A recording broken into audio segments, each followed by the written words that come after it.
नमस्कार, आपका स्वागत है। और ग्लोबल संकेतों के कारण इन दिनों शेयर मार्केट पर दबाव है, लेकिन सोने की चमक लगातार बढ़ रही है।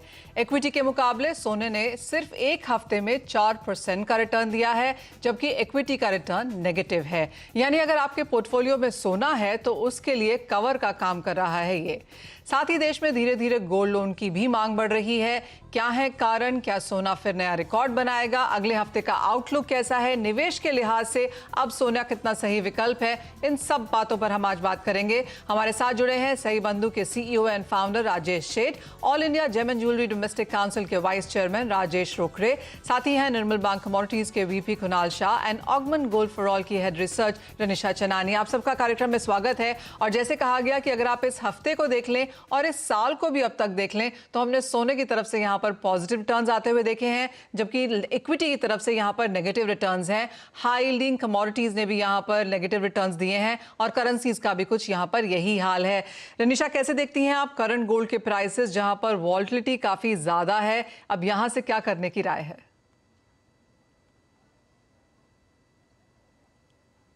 हाँ मनीषा, हमने देखा है कि इस हफ्ते काफी अनसर्टेनिटी बनी हुई है मार्केट्स में, जिस वजह से गोल्ड एंड सिल्वर को एक पॉजिटिव रिटर्न्स हमने देखे हैं आते हुए एंड सेफ हेवन डिमांड भी आते हुए देखी है। पिछले हफ्ते तक प्राइसेस में दबाव बना हुआ था क्योंकि हम जानते हैं कि अभी फेड की मीटिंग है और उसमें 25 to 50 बेसिस पॉइंट्स का रेट हाइक आने वाला था। पर जिस तरह से बैंकिंग क्राइसिस वेस्टर्न स्टेट्स में आ रहे हैं, हम देख रहे हैं कि वो उसका रिपल इफेक्ट वर्ल्ड ओवर पे आ रहा है और इस वजह से अनसर्टिनिटी काफी हो चुकी है। बैंकिंग क्राइसिस हो सकते हैं, फाइनेंशियल क्राइसिस हो सकते हैं, ये सब बातें भी हो रही है। तो इस वजह से जो नेक्स्ट वीक फेड की मीटिंग है उसमें इंटरेस्ट रेट्स शायद ना बढ़े, एक पॉज आए, इसकी वजह से हम देख रहे हैं कि गोल्ड एंड सिल्वर को काफी सपोर्ट मिला है। This is the only main reason. And उसकी वजह से हमने देखा है कि जो ट्रेजरी यील्ड्स है यूएस की, वो भी काफी गिरी है। 4% थी पिछले हफ्ते, इस हफ्ते हम देख रहे हैं 3.5% के आसपास है। तो ये गोल्ड एंड सिल्वर की प्राइसेस को काफी बूस्ट दे रहा है। आई थिंक अगर इसी तरह से ये पॉजिटिविटी कंटिन्यू रही और रेजिस्टेंस ब्रेक होते रहे तो मुझे लगता है 60,000 की लेवल हम गोल्ड की बहुत जल्दी ही देख पाएंगे before this fade meeting on Wednesday. Absolutely. तो काफ़ी सारे ऐसे फैक्टर्स हैं जो यहाँ पर इसको सपोर्ट कर रहे हैं। और अगर एक्चुअल में हम कोई भी इंटरेस्ट रेट हाइक या 25 बेसिस पॉइंट की रेट हाइक देखते हैं तो वो सोने के लिए यहाँ पर पॉजिटिव रह सकता है, क्योंकि दैट इज एक्जैक्टली जो सोना का बाजार एज ऑफ नाउ यहाँ पर फैक्टर इन कर रहा है। राजेश जी, आपसे भी जानना चाहेंगे, अच्छी खासी उठापटक इस साल में ऑलरेडी हमने यहाँ पर देख ली है। 1810 का लो तो ऊपर में 1960 तक के हाइज यहाँ पर बनते हुए नजर आए हैं। तो $160 की मूवमेंट तो यहीं पर बनती हुई देखी है। कैसे देखते हैं आप प्राइसेस को आगे जाते हुए, और इस तरह की उठापटक में किस तरह की मांग है बाजार में? Thank you Manisha. हमारे बिजनेस के लिए गोल्ड लोन प्राइस बहुत मायने रखती है। जब कभी भी गोल्ड प्राइस बढ़ती है तो गोल्ड लोन डिमांड भी इंक्रीज होता है, कि क्योंकि जिसके पास गोल्ड होता है सो सेम एसेट्स पे उनको ज्यादा लोन मिल सकती है। सो आरबीआई ने regulated entity both NBFC as well as bank के लिए 75% का कैप है। सो जो भी गोल्ड लोन लेने आते हैं उनका एक कोशिश रहता है कि सेम एसेट्स पे इनको ज्यादा लोन कैसे मिल सकता है। सो हम लोगों ने अभी देखा है लास्ट मार्च में compare to February already about 12% का इंक्रीज है। हाफ द मंथ अभी 15 तारीख तक का डेटा कंपेयर किया तो ऑलरेडी डिमांड बढ़ चुकी है। सो पिछले 3 साल का डेटा कंपेयर किया तो जब कभी भी गोल्ड प्राइसेस बढ़ती है, गोल्ड लोन डिमांड भी ऊपर चले जाती है। Reverse also is applicable, but generally prices इतना गिरी नहीं है। सो हम लोग की यही है, उम्मीद है कि प्राइसेस 60,000 तक जाएगा। सो सेम एसेट पे लोगों को 15% ज्यादा लोन मिलेगा। जी हाँ, ये एक और मार्केट है जहां पर हमने अच्छी खासी बढ़त आते हुए देखी है। ऑफ कोर्स इस बारे में डिटेल में बात भी करेंगे, लेकिन ये सवाल अब आपसे है राजेश रोकरे जी, आप कैसे देखते हैं जो उठापटक है उसकी फिजिकल बाइंग? जैसे राजेश शेट्टी जी ने बताया कि गोल्ड लोन की मार्केट पे क्या असर पड़ा है, लेकिन अगर हम फिजिकल बाइंग की यहाँ पर बात करें तो इस उठापटक में वहां उस बाजार ने इसे कैसे देखा है?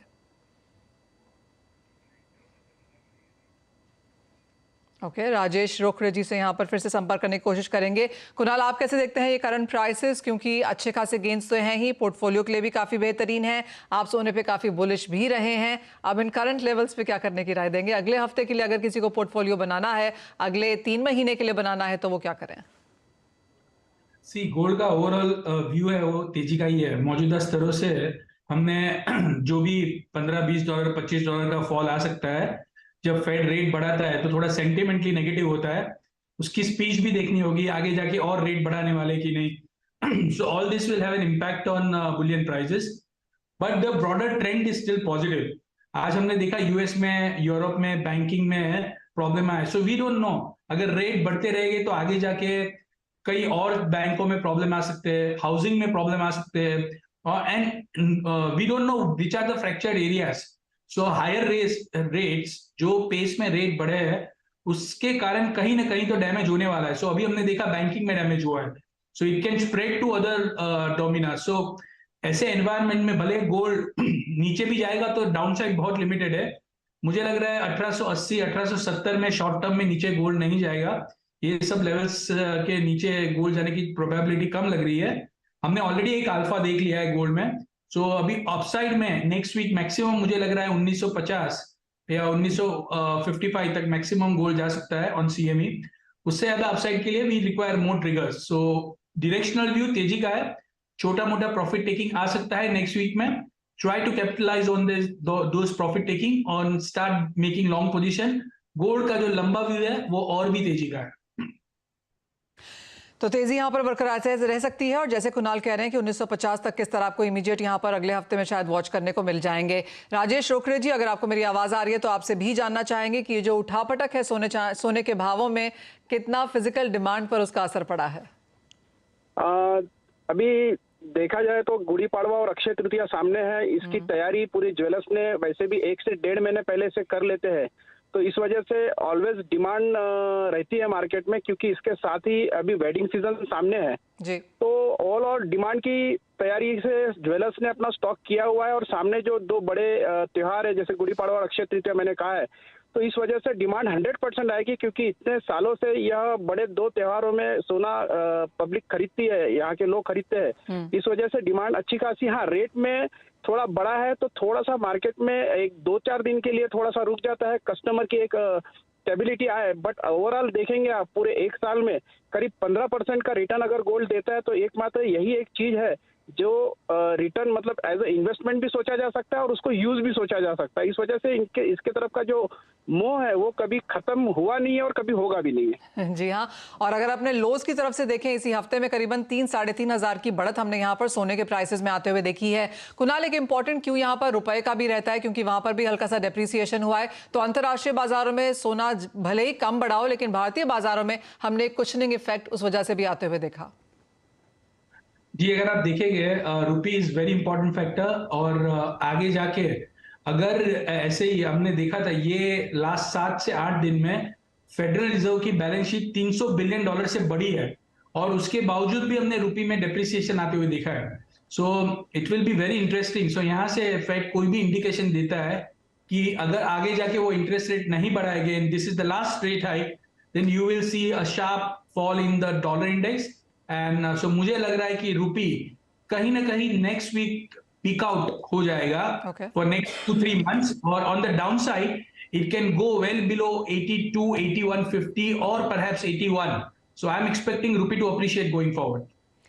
रनिशा, लोग तो सोना खरीदते ही हैं, जैसे कहा गया, जैसे राजेश रोखड़े जी ने कहा कि सदियों से चला आ रहा है, किसी ना किसी लिहाज से हमारे पास यहाँ पर सोना होता ही है। और हमने एक हल्का सा ट्रांजिशन भी यहाँ पर इंडियन मार्केट्स में आता हुआ देखा है कि सिक्के और ज्वेलरी के अलावा अब यहाँ पर लोग ETF में डिजिटल गोल्ड के तरीके से, ई गोल्ड के तरीके से यहाँ पर अब सोना लेने लगे हैं। उस तरह वहाँ पर किस तरह की ग्रोथ आपको क्वार्टर ऑन क्वार्टर बेसिस पे देखने को मिली है? आपने सही कहा मनीषा, पिछले कई सालों से हम देखते हैं कि जो मेन जो रूटीन रहता है गोल्ड इन्वेस्टमेंट का, that was in gold jewellery and bars and coins, but gradually after covid हमने देखा है डिजिटल गोल्ड की मांग बढ़ी है। हर साल हर क्वार्टर हम देखते हैं मांग बढ़ती रहती है। क्वार्टर एंड क्वार्टर की आप बात करें तो हम जिस तरह से फर्स्ट क्वार्टर थोड़ा डल रहता है, सेकंड क्वार्टर ऑफ 2023 में हम एक्सपेक्ट कर रहे हैं कि अक्षय तृतीया की वजह से एटलीस्ट यहाँ से वाई हम 2x ग्रोथ देख सकते हैं।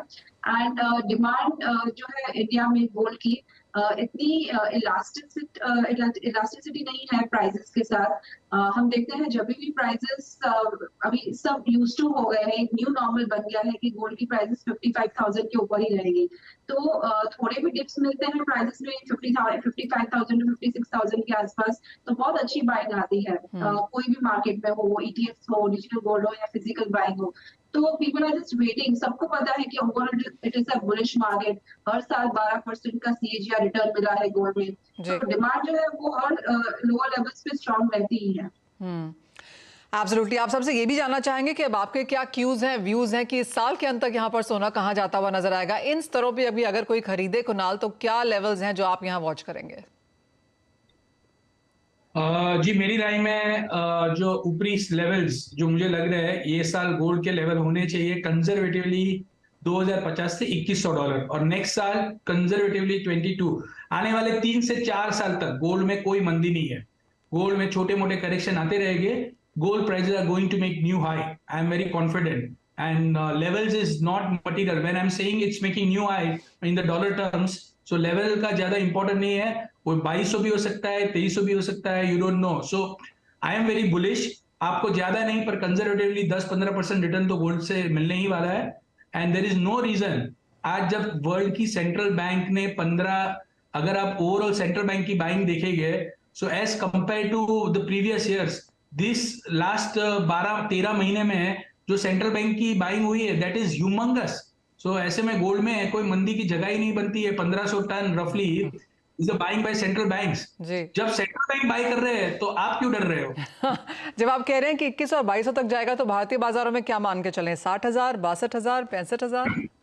So here the equation is going to be very difficult and tricky because if the dollar index goes below 100, let us say 3 months, 4 months down the line, तो वो time पे हमारा रुपी हो जाएगा 80। So some of the gains 3-4%, 5% अगर रुपी appreciate होता है तो इतना गेन चला जाएगा। तो इंटरनेशनल में 10% बढ़ेगा, तो इंडिया में फॉर एग्जांपल 6-7% बढ़ेगा, but we will still enjoy the gains and gold party is going to continue for next 3 to 4 years। Renisha, आप इस गोल्ड पार्टी में कितना कंट्रीब्यूशन कर रही हैं? जी मनीषा, मुझे लगता है कि गोल्ड की बुलिशनेस कंटिन्यू रहेगी बाय दिस ईयर एंड। मैं भी एक्सपेक्ट कर रही हूँ $2,100 ऑन कॉमेक्स एंड अराउंड 62,000 तक की लेवल्स इंडियन मार्केट्स में देख सकते हैं। जिस तरह से अनसर्टेनिटी बनी हुई है, हाई इन्फ्लेशन है, इंटरेस्ट रेट अभी पीक आउट होने वाले, ये सारे के सारे सिनेरियोस यही दर्शाते हैं कि अभी भी पार्टी बाकी है एंड गोल्ड अभी भी न्यू हाइस टच करेगा। सो एवरी डिप्स पे बाय की मेरी भी रिकमेंडेशन रहती है। चलिए, तो व्यूअर्स को यही कहना है कि इस पार्टी में आप भी यहाँ पर आएँ और एंजॉय करें, और क्योंकि यहाँ पर अच्छे खासे मुनाफे बनते हुए नजर आ रहे हैं। राजेश रोकड़े जी, क्लियरली काफ़ी बुलिशनेस है यहाँ पर प्राइसेस को लेकर।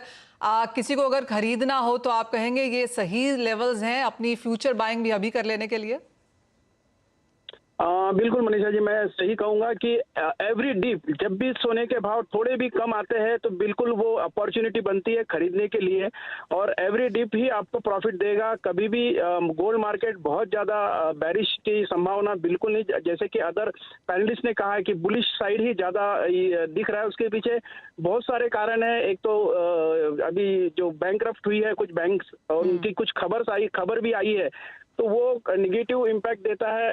इस वजह से भी गोल्ड को बुलिश के तरफ लेके जाता है। और इंटरनेशनली भी अभी आप देखेंगे काफी अस्थिरता है। पर्टिकुलर अगर आप जो रशिया और यूक्रेन का जो युद्ध चल रहा है, जो वार चल रहा है, वो इधर आप चाइना और ताइवान का देखेंगे, या उत्तर कोरिया और दक्षिण कोरिया के बीच में जो क्राइसिस है वो, तो ये सब चीजों चारों तरफ से इम्पैक्ट करता है गोल्ड के ऊपर। और यही वजह है कि इमीडिएटली अभी जैसे यूएस में जो बैंकरप्ट हुई है वो एक बड़ा कारण बना, जो रैली आई एकदम से बढ़ने का। तो ऐसी बहुत सी अस्थिरता होने के कारण गोल्ड के रेट काफी ऊपर जाने की संभावना है। और आने वाले दिनों में जिस तरह से अभी 58 के आसपास रेट है, तो ये 65,000 अगर दिख जाए तो कोई बड़ी बात नहीं है। ऑलराइट, तो यानी कि गोल्ड पार्टी क्लियरली यहाँ पर होती हुई नजर आ रही है। अभी आपके ऊपर है कि आप इसमें कितना पार्टिसिपेट करते हैं और क्या लेकर आते हैं।